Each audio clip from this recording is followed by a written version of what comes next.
ఆ, పని హడావిల్లో పడి మర్చిపోయానండి. ఇదిగోండి తీసుకోండి. సీత, ఏంటంత కంగారు? కొంచెంసేపు మాట్లాడొచ్చు కదా. అయ్యో, రేపు ఫుడ్ సప్లై చేయాల్సిన ఆర్డర్స్ 5 ఉన్నాయండి. వాటికి సంబంధించిన ఐటమ్స్ ఇంకా పూర్తి కాలేదు. పంపడం ఆలస్యం అయితే అవతల మాట వస్తుంది. ఉండండి. అదిగా సీత, ఒక 2 నిమిషాలు నాతో మాట్లాడొచ్చు కదా. ఆ, అయ్యో, పని పూర్తయ్యాకొచ్చి మాట్లాడతానండి. ఆ, పోనీ ఒక పని చేయవా? ఇందాక నువ్వు చేసిన లడ్డు చాలా బాగుంది, ఇంకొంచెం తినాలనిపిస్తుంది. తీసుకొస్తావా? సరే తీసుకొస్తాను.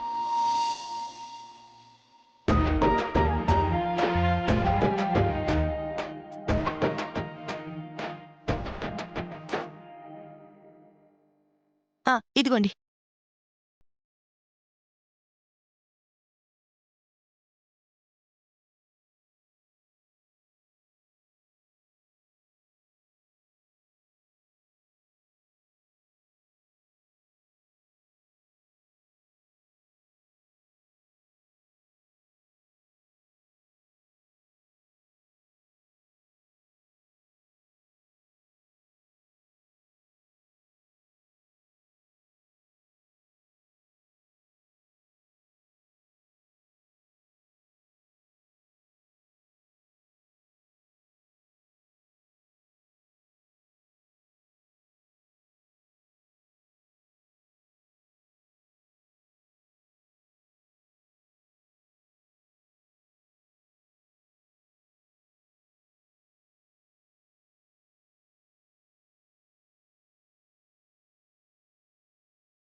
ఎందుకు ముసిముసిగా నవ్వుకుంటున్నారు? చేత్తో పాల గ్లాసు స్వీట్లు చూస్తుంటే నీకేమనిపిస్తోంది? వీటిని మీరు తీసుకుంటే పోయి పని చేసుకోవాలి అనిపిస్తుంది. చెప్పు సీత, నీకేం గుర్తు రావట్లేదా? మీకేం గుర్తొస్తుందో అది చెప్పండి. తొలి రాత్రి మధురానుభూతి గుర్తుకొస్తోంది. నా అవతారం చూసారా ఎలా ఉందో? వంటలు చేసుకుంటున్నాను. మీ ఊహలకి నేను అలా ఉన్నానా? అసలు ఏమైనా సంబంధం ఉందా అండి? నా భార్యకేంటి సీత?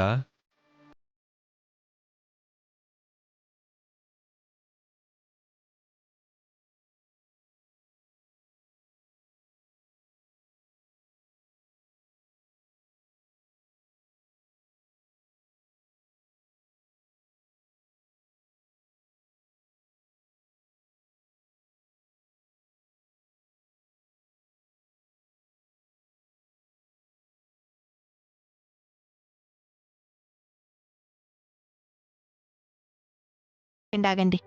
ముందువి పట్టుకోండి. పట్టుకోండి. సీత, పని చెడగొట్టడానికి ముందుంటారు.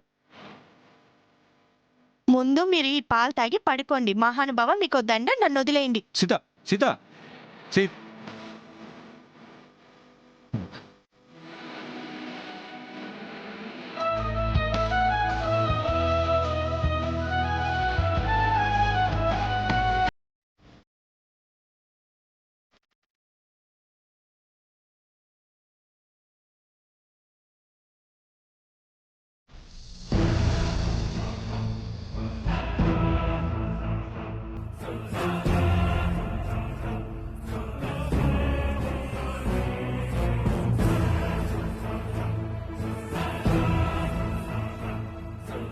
నాకొక అనుమానం అమ్మా. ఏంటది? సినిమాల్లో తప్ప బయట ఎంత కష్టపడ్డా వారంలో 25 లక్షలు సంపాదించడం సాధ్యమేనా అమ్మా? ఎలా కుదురుతుంది నాగమణి? ఏదైనా అద్భుతం జరిగినా కూడా అడ్డుపడ్డానికి నేనున్నాను కదా. నువ్వు కాని. అలాగే. హా. అమ్మగారు, ఏంట్రా? ఆ రామరాజు కుటుంబం ఎలాగైనా వారం రోజుల్లో 25 లక్షలు సంపాదించి ఇల్లు పోకుండా కాపాడుకోవాలనే సంకల్పంతో పట్టుదలతో పనులు చేస్తున్నారమ్మా. ఏదైనా కట్టడం కష్టం గాని కూల్చడం తేలికరా. సంపాదించడం కష్టం గాని నాశనం చేయడం చాలా సులువు. వాళ్ళ ప్రతి పనికి అడుగడుగునా నేనాటంకాలు వేస్తుంటే ఇంత తక్కువ సమయంలో అంత డబ్బు ఎలా సంపాదించగలడ్రా? ఎట్టి పరిస్థితుల్లోనూ అది జరగదు. నువ్వు కానివే.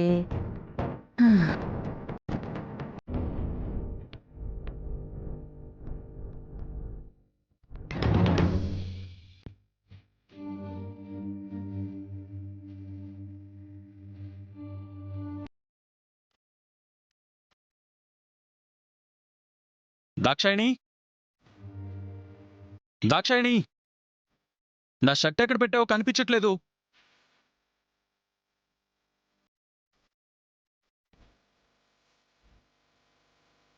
దాక్షాయిణి, ఏమండి, తీసుకోండి.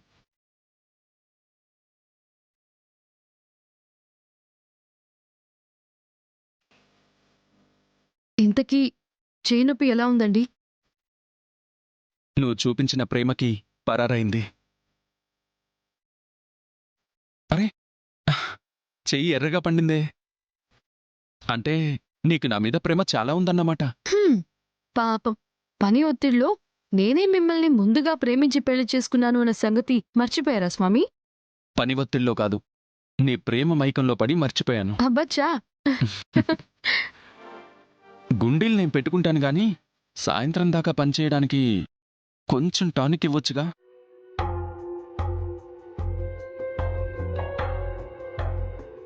ఏమైంది? జ్వరంతో ఒళ్ళు కాలిపోతోందండి. చాలా రోజుల తర్వాత కష్టపడ్డాను కదా, కొంచెం ఒళ్ళనొప్పులుగా అనిపిస్తుంది. సాయంత్రానికల్లా తగ్గిపోతుందిలే. సరే, నేను బయలుదేరుతాను. ఆగండి, ఏమండి, ఒక్క నిమిషం. ఏంటి? ఏమైంది? ఇంత జ్వరం పెట్టుకుని పనికి ఎలా వెళ్తారు? పదండి, టాబ్లెట్ వేసుకుని రెస్ట్ తీసుకోండి. పదండి. దాక్షాయిని, రెస్ట్ తీసుకునే పరిస్థితిలో మనం ఉన్నామా? పనికి వెళ్లే పరిస్థితిలో మీరు కూడా లేరు కదా. ఒక్కరోజు పని మానేస్తే వచ్చే నష్టమేమీ లేదు. పదండి, మీరు వెళ్ళకపోతే పని ఆగిపోదు. పదండి. అది కాదు, కానీ మన ఇల్లు మనకు కాకుండా పోతుంది దాక్షాయిని. చూడు, మనకున్న వారం రోజుల గడువులో ప్రతి నిమిషం విలువైందే. వృధా చేసే అవకాశమే లేదు. అది కాదండి. దాక్షాయిని, టాబ్లెట్ వేసుకుంటే జ్వరం పోతుంది కానీ టైం పోతే వెనక్కి రాదు. అయ్యో అయ్యో, నా మాట వినండి.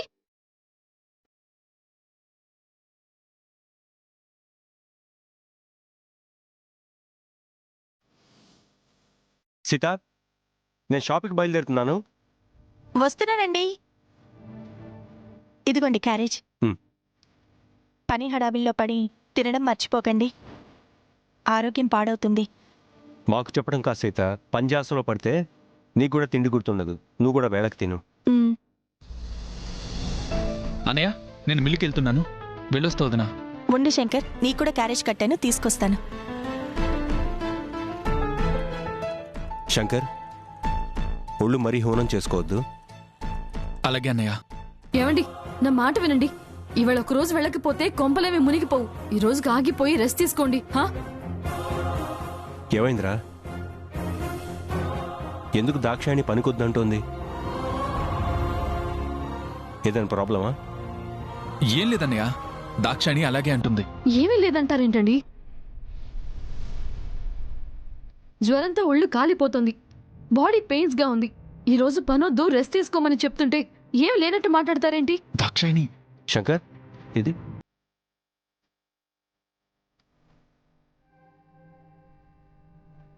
అరే, జ్వరం చాలా ఎక్కువగా ఉందిరా. పని లేదు, ఏం లేదు. ముందు రెస్ట్ తీసుకో. సీత, వీడికి టాబ్లెట్స్ ఇవ్వు. అలాగేనండి. వదినా, నువ్వు ఆగు.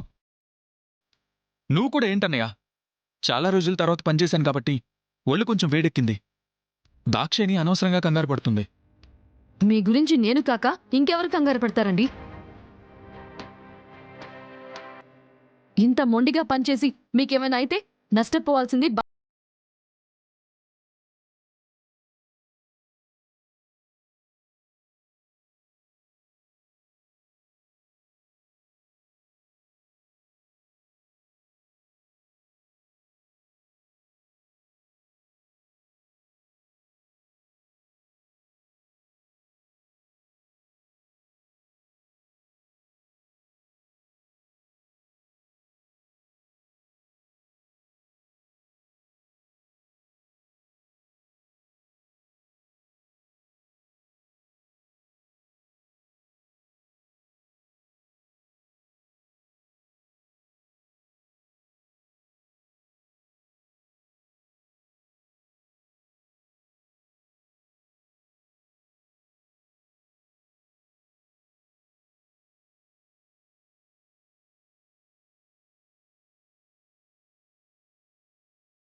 సంతోషమే లేకుండా కష్టం వచ్చిందని ఆరోగ్యం అంతా పాడు చేసుకుంటున్నారు.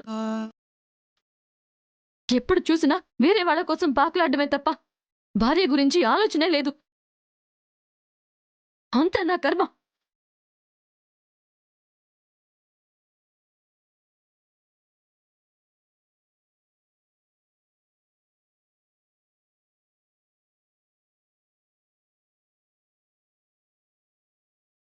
నా వల్లే కదా సీత, పాపం శంకర్కి ఇన్ని కష్టాలు. నా వల్లే కదా భార్యాభర్తల మధ్య ఈ దూరం.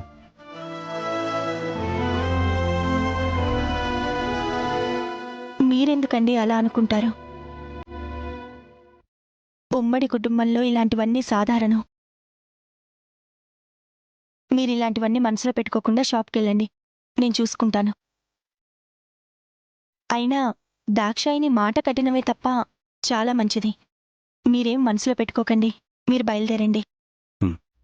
సరే సీత.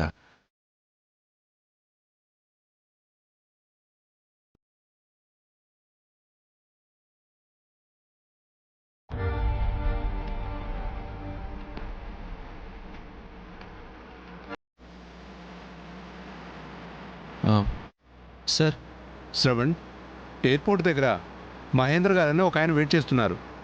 వెంటనే వెళ్ళి పిక్ చేసుకో. ఆయన మనకు రెగ్యులర్ కస్టమరే కాదు, వాల్యుబుల్ కస్టమర్ కూడా.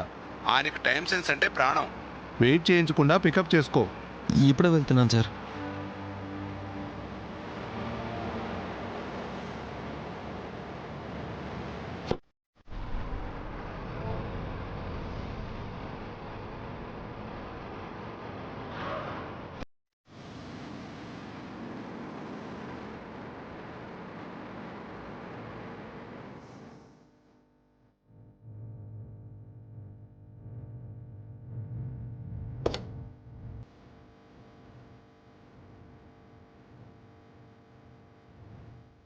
ఏమైంది? ఏదో బండి కొట్టేసి వెళ్ళిందండి.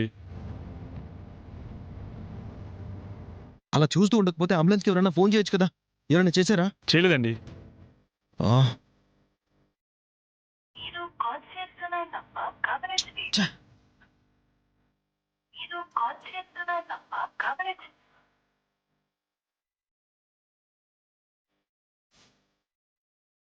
సరే, కాస్త హెల్ప్ చేయండి. కొంచెం కార్లో కూర్చోబెట్టండి.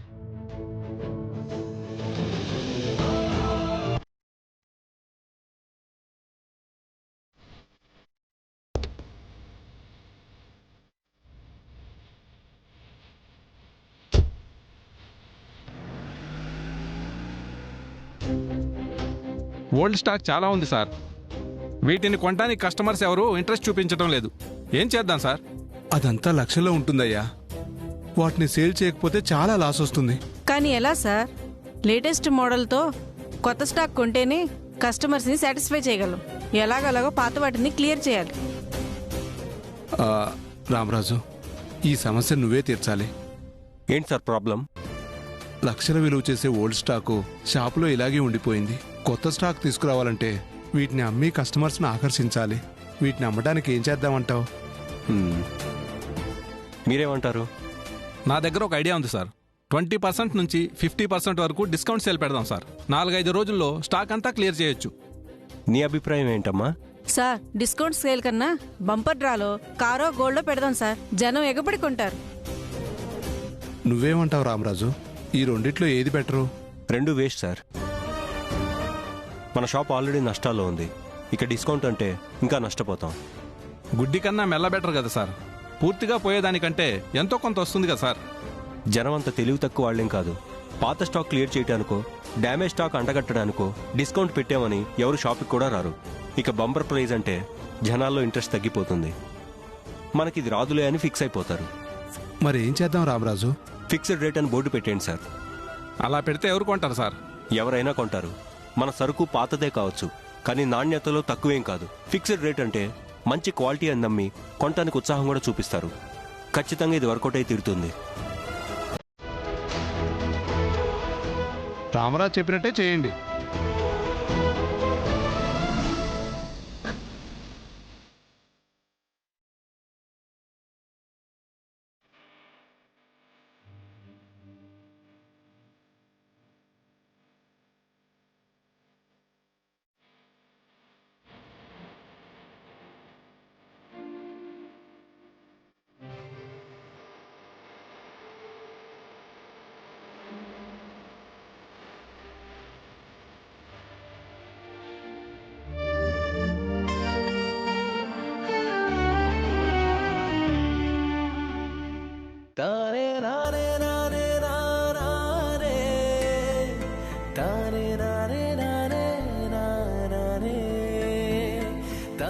నిజంగా నీ టాలెంట్ అద్భుతంగా ఉంది చిట్టి. చాలా బాగా వేస్తున్నావు. మంచిగా ఉందని పొగడకపోతే నాకు పనుల్లో సాయం చేయొచ్చు కదా బావా. ఈ పని నాకేం తెలుసు చిట్టి. పొట్ట నిండా బీర్లు పట్టి చూడు తెలుసా? తెలవదంటే ఎప్పటికీ తెలవదు. నేర్చుకుంటే తెలుస్తుంది బావా. సలహా ఇచ్చే బదులు నేర్పించవచ్చుగా. చూసి నేర్చుకో. అలా నా వల్ల కాదు. నువ్వు నేర్పిస్తే నేర్చుకుంటాను. రోజు నీకు తోడుగా నేను కూడా ఈ పని చేస్తాను. సరే, నేర్పిస్తారా?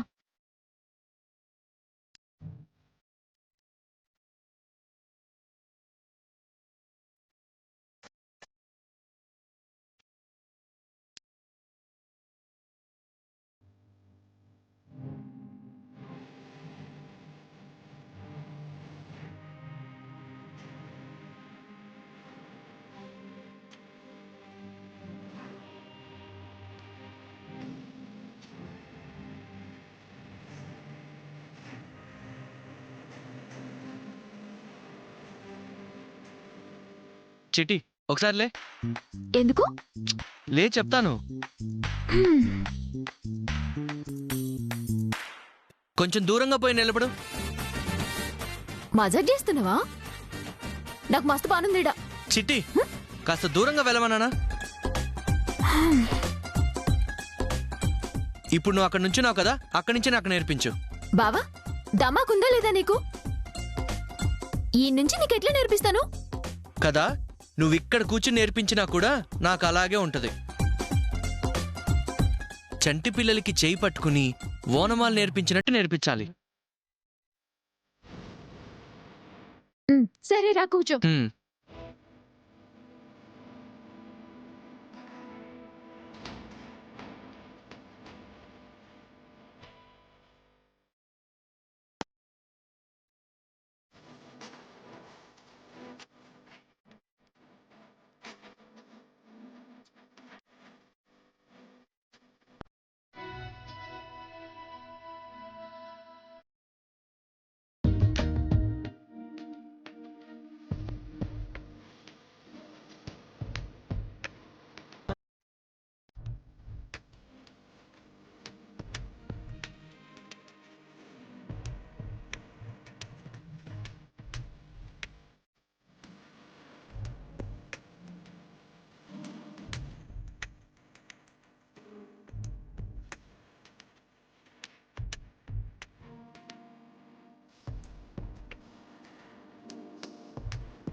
హలో ఓయ్